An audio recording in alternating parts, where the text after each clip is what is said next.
Everybody, welcome to the State Department. Happy Friday. Thank you. Happy Friday to you. It's nice to have that. Throw them back at me.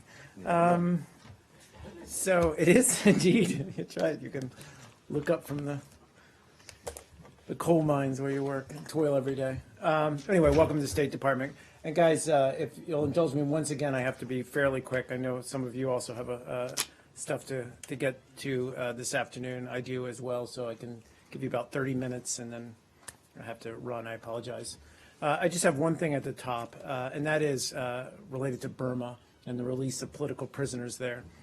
We do welcome reports that the new democratically elected, civilian-led government of Burma has released a number of political prisoners, including dozens detained during peaceful protests on education reform last year and who had been awaiting trial.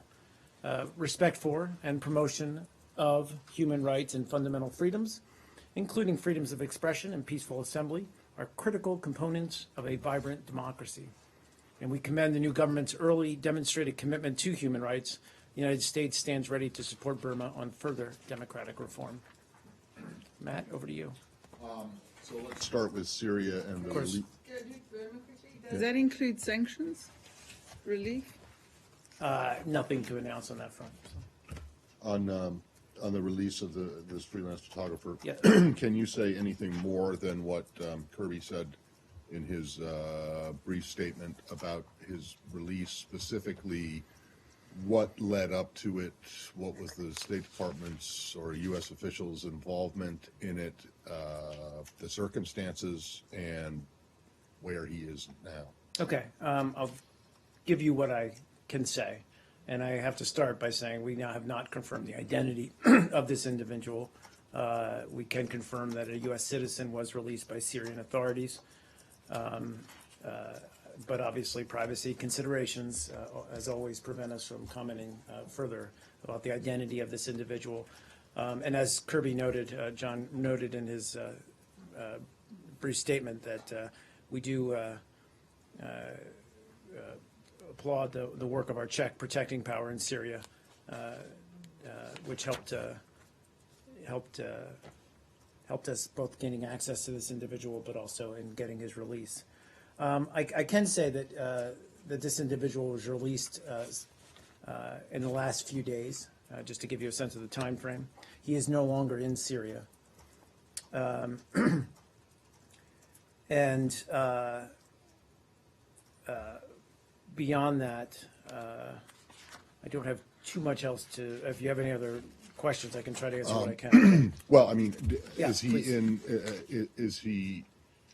He's no longer in Syria, understood. But I mean, is he in your or U.S. government protection or custody at the moment, or is he free, just free? I believe he is free. Okay. In the U.S.? I can't say that. So if he was released within the last few days, it's not right to say he was released today, right? That's correct. Yeah. Okay. Besides the Czechs, who else participated in facilitating this release? Well, Were I can the say- Russians involved? So in response to that question, we are appreciative of efforts on the part of the Russian government that it undertook on behalf of this U.S. citizen in Syria. So the Russians, but just to be clear, Yeah. it probably goes without saying, but the Russians were in no way involved in his detention. No. They were only involved Correct. in helping Correct. secure his release. Correct. John's statement talked of U.S. citizens in Syria. Can you tell us how many U.S. citizens are missing in I Syria? don't have a precise number, excuse me, but we obviously continue to work through our Czech protecting power on behalf of these citizens. One of those individuals is Austin Tice. We continue to work on the welfare of whereabouts of him in particular, but we also obviously take seriously our responsibility to get access to and protect other U.S. citizens who may be detained there. In terms of the circumstances of his, can you give? I mean, was he? You thank the Russians. You thank the Czechs. Can you be any more specific about what either the Russians or the Czechs actually did, or how he came to get outside from custody, Syrian custody, to outside Yeah. of Syria and safe? Was he, did the Czechs play a role in the physical removal of him, or was it just the Russians, or what? So no, that's okay. So the Czechs obviously would have, as protecting power, provided whatever consular support on the ground that we U.S. officials would have been able to provide, or would have wanted to provide during this individual's detention. I can't speak to the logistics. And in response to your question about the Russians, what was it? I'm sorry, I apologize. You just were asking about what Russians played. Well, I'm just wondering, what was the progression of Yeah. this individual's release from Syrian custody? see. Did he go to the Russians, then to the Czech embassy, and then out, or did he how did it work? So, And was there any direct U.S. Syria discussion of this person? So, I don't want to, other than to thank or express our appreciation for Russia's assistance in this, I don't want to try to characterize their role beyond what I've already said. But I can say that we have also been in direct periodic contact with the Syrian government regarding consular issues in general and American citizens detained in Syria. And that means not through the Czechs. That's right. And would that be the way it's happened in the past at the UN through Ambassador Power and the Syrian? I can't qualify that. I apologize. Is it fair for us to describe this person as a freelance photographer? I can't speak to his identity. I'm sorry. It's because of the Privacy Act waiver. So while we can confirm a U.S. citizen, I can't go beyond that in identifying him. I There's an apologize. FBI missing persons report about the individual you're not identifying online, and that's a U.S. government thing. Are you able to confirm the that authenticity of that report. person is no longer missing? I would say that reporting that we've seen thus far is not inaccurate in describing the individual release, but I really can't go beyond that. Because the FBI, in fact, took down that missing persons Yeah, alert just this morning. I'm just, that's as far as I'll go. Sorry. Can you give us any update on Austin Tice? I mean, does this release mean that you feel more positive about what's happening with him? So, good question. So we continue to work through the checks on the ground to get information on the welfare and whereabouts of Austin Tice. It's something we raise all the time. We can't provide any additional details at this time. We are obviously in direct contact with his family, as well as the families of any U.S. citizens detained there. Since the Russians came through in this case, are you also going through them on the Tice case? Again, without speaking to in great detail about individual cases, I would say we welcome Russia's support wherever we can get it in terms of ascertaining or getting the release of any Americans who are held and detained in Syria. Mark, can you talk at all about why he was detained, why the Syrian government held him since I can't. October 2012? I don't have any details about why he was originally detained. Do you believe that he was improperly detained? Again, I just can't. Sorry, I apologize. Did the but I just Syrian can't regime speak to get the details. anything in return? What was that? Did the Syrian regime get anything in return? No, I'm not aware of that. That there was any kind of tit for tat exchange. Again, we worked through the Czech protecting power. We had the assistance of the Russians, but beyond that, I'm not aware that there was any kind of exchange of in any way. But we're just gratified that an American is released. And when you say that there are other Americans, are they in the Syrian regime custody or with ISIL or with the opposition? Can you be more specific? I don't have any more specific details beyond that. Again, excuse me, in terms of Austin Tice, I mean, I think we're still trying to get specific information about his whereabouts. Please. Mark, exactly what assistance did you get from Russia? Can you go through that? I can't. I already said that. It wasn't directly. I just wouldn't. It wasn't going through. Was it getting him out of there, or was it particularly involved in his release? I mean, So- in actually negotiating his release? So we've expressed our appreciation for that they did play a role in this. I don't want to go beyond what I've already said because it's really up for them to characterize what role they played in this. Please. Can you say if the special envoy for hostage affairs was the lead negotiating agency in this effort? I don't believe so. I can check that. You- I'll so who have to was? check on that. Okay, Yeah. so I just don't have you that. don't know who then was leading this effort to secure his release? I'll try to get clarity on it, Justin. Okay. And just in terms of the number of Yeah, Barb. U.S. citizens detained, is that like single digits or double digits? Can you give us some general sense? Yeah, let me see if I have any. I apologize. I should. I mean, we have. In general, I don't have a concrete number. We are aware of reports of U.S. citizens who have gone missing in Syria, and obviously we take all those reports seriously. And as I said, try to get as much information as we can on their welfare and whereabouts. But I don't have a specific number other than obviously the Austin Tice case. But it's more than just him, right? It's more, Yes, it's plural. yes. It's more than It's one. double digits. More than No. I said, did you say more than 10 or No, more than just more than him? one. Yes. More than one. Yeah, sorry. How is it best to describe this individual? A hostage, a detainee, a detainee. You wouldn't describe him as a hostage then. No. Can you tell us, was he where he was held, or where was he released from? Damascus. I believe it was Damascus. I don't have that level of detail. I believe he was released in Damascus, yeah. All right. Move on.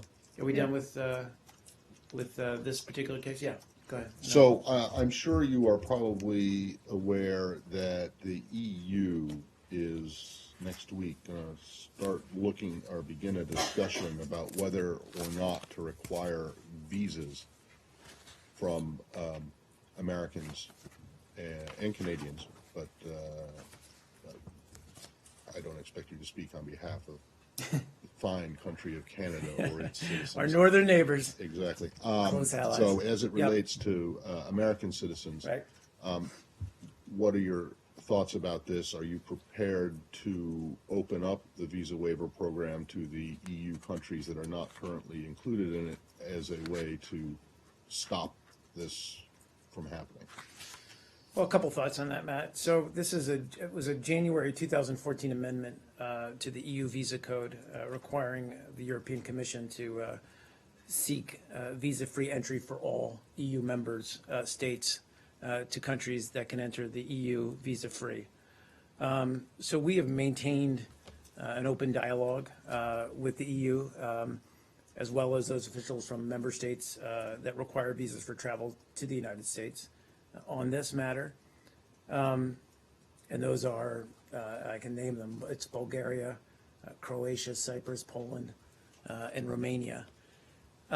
Fundamentally, they just haven't met the requirements for visa waiver program. And this is something we've talked individually about some of these countries, some of the requirements. They haven't met the legal requirements. And we're working with them and with the EU on how they can take the steps that will help them meet those requirements. And just to finish, these are requirements that are set by law. It is, and they have to be addressed on a case-by-case bilateral So basis. Sorry, go ahead. No, don't apologize. So the EU makes the case that this is, time-honored practice of reciprocity. You would argue with that, yes? You don't think that this is reciprocal treatment, requiring Americans to have visas to visit Europe if some EU members haven't met the requirements for the U.S. visa waiver program? Well, look, we understand the concept, obviously, of reciprocity. I would hope so. I was about to say, we subscribe to it ourselves. I just would say that we have always treated the visa waiver program as on a case-by-case or individual bilateral relationship. I understand. But the EU wants to treat it as a I understand that. group thing. So you would disagree with that, and I presume, and if I'm correct in that, have you made that case to them? Well, Or certainly we are you have, and I making think that what we're case? trying to convey to them is, we are more than willing to work proactively with these countries to help them address some of the issues that are preventing them from obtaining visa-free travel to the United States. Stuff like low non-immigrant visa fraud, refusal rates rather, immigration violations,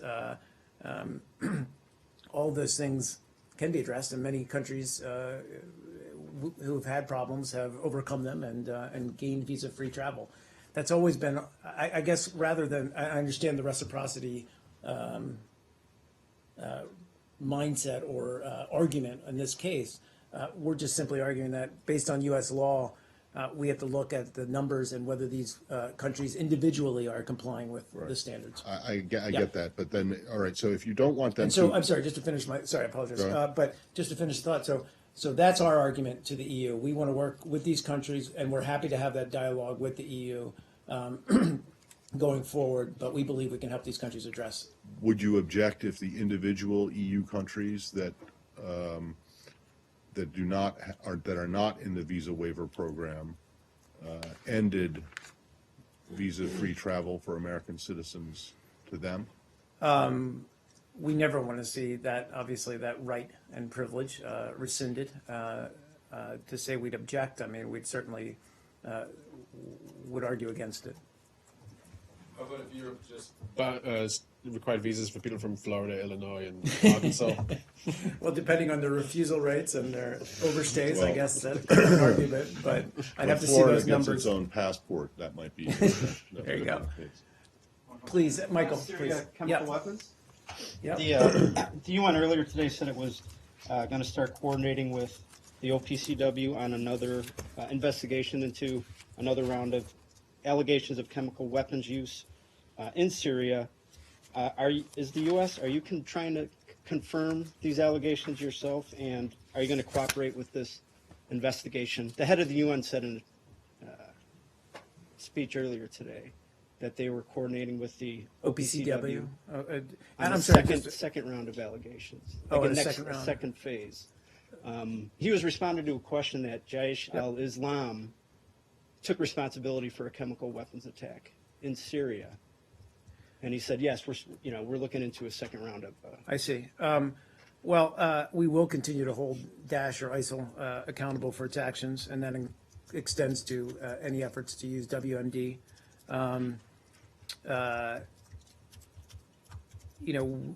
It's not surprising that they would resort to the use of WMD or rather chemical weapons.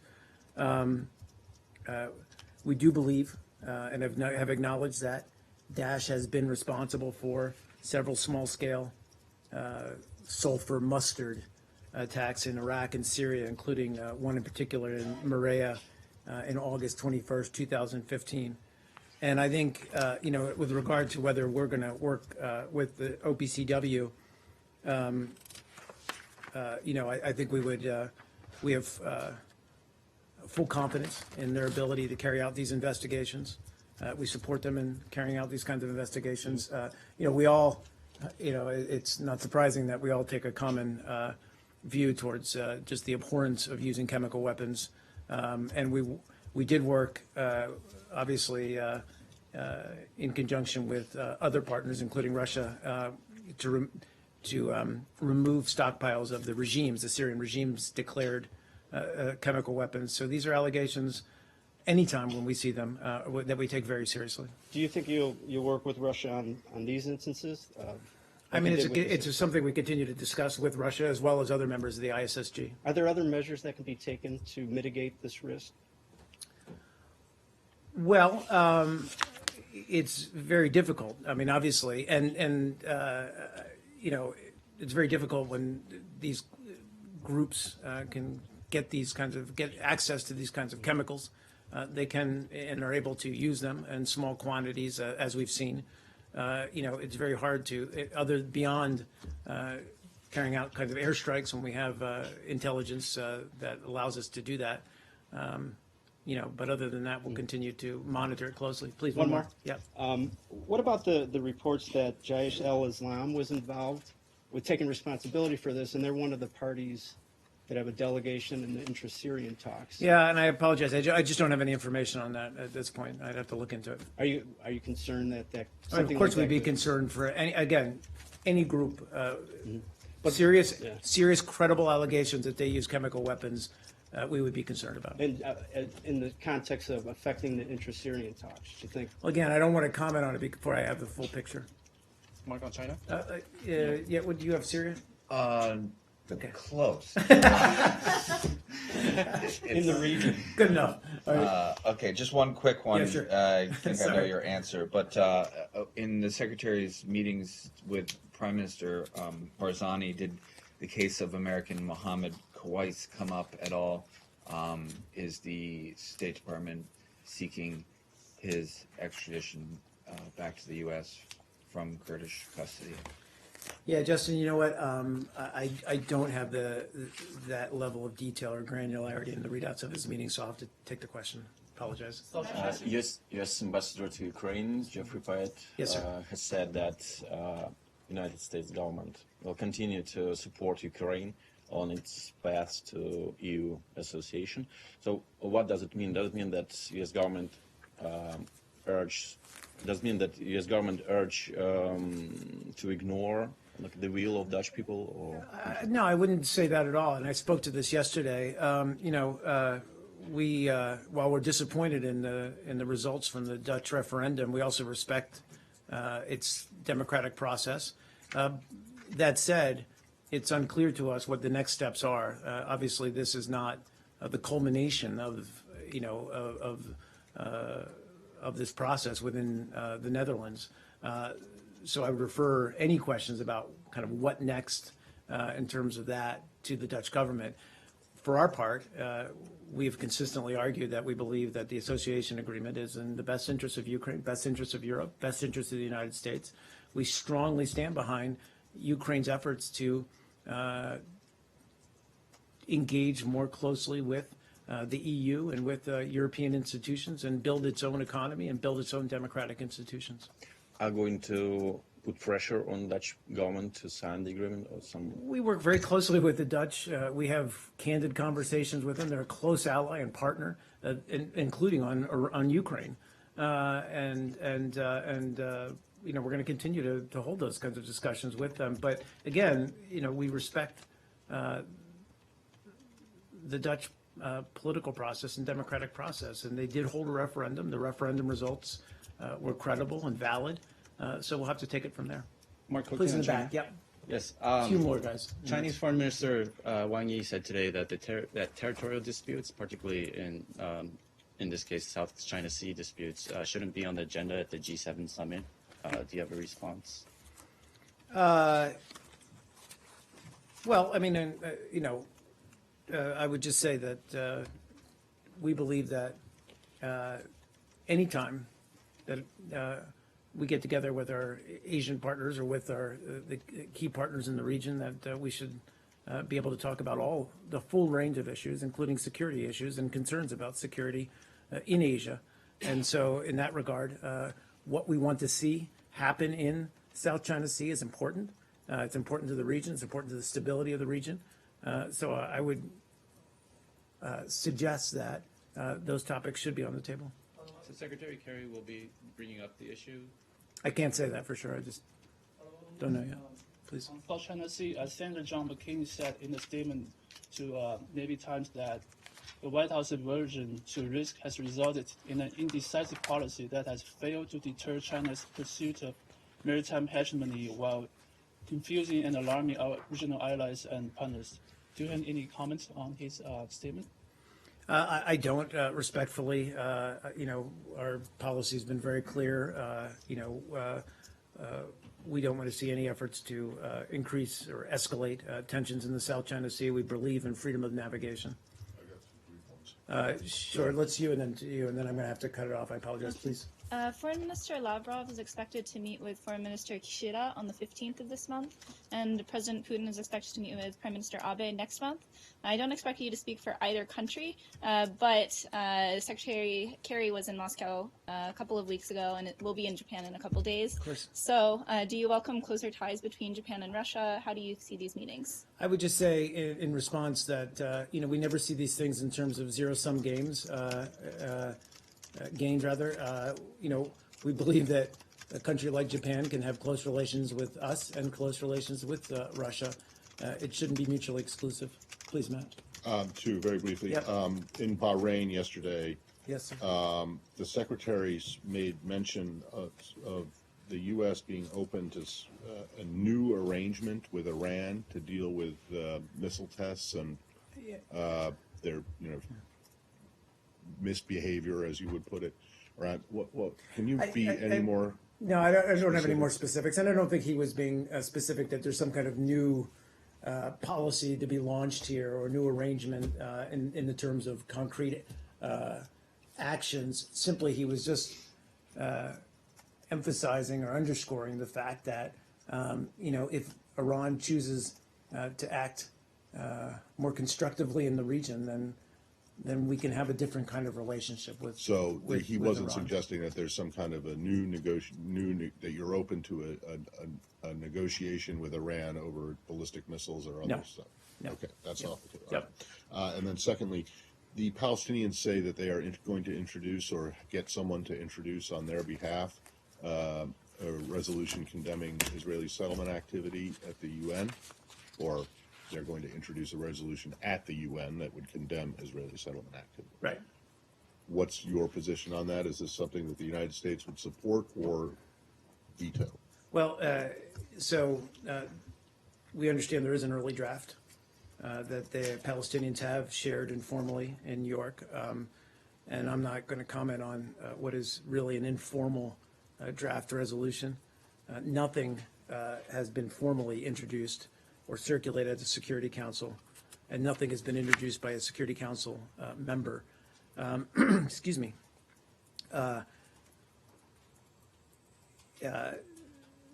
So, I mean, I guess I would say that this is not an uncommon practice at the UN, but we just don't have any comment on, like I said, this is a very early stage. That's an uncommon practice for the Just Palestinians to for want to introduce drafts it. to circulate like this at a very early stage, but there's been no formal draft offered. Okay, so you don't have a position We on don't. a We draft? don't, other than beyond our general position on settlements. Okay. The UN today was pushing other countries to raise political pressure on Israel. They said that with more than 540 demolitions and confiscations in the occupied West Bank so far this year, the Israeli military has already matched or exceeded total of 2015.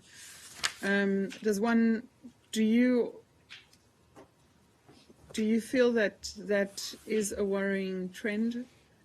Well, I think we've spoken from here and elsewhere about our concerns about ongoing settlement activity, and that we believe they're illegitimate and counterproductive to the cause of peace in the Middle East, and that hasn't changed. And that doesn't change what the Palestinians are not trying to. Again, so I just want to set that apart and say that's a very draft resolution. It's not ready, as we say, not ready for prime time yet. So we've seen it, but we're not going to comment on it at this current form. It's a very draft. Sorry, that was terrible. Is that a technical UN term? Very drafty. Very drafty, thank you. Much better. Yeah, written in white ink, so it can't be seen. On that note, Thank you. I'm going to call it a week, guys. Thank you. Thanks so much. I apologize.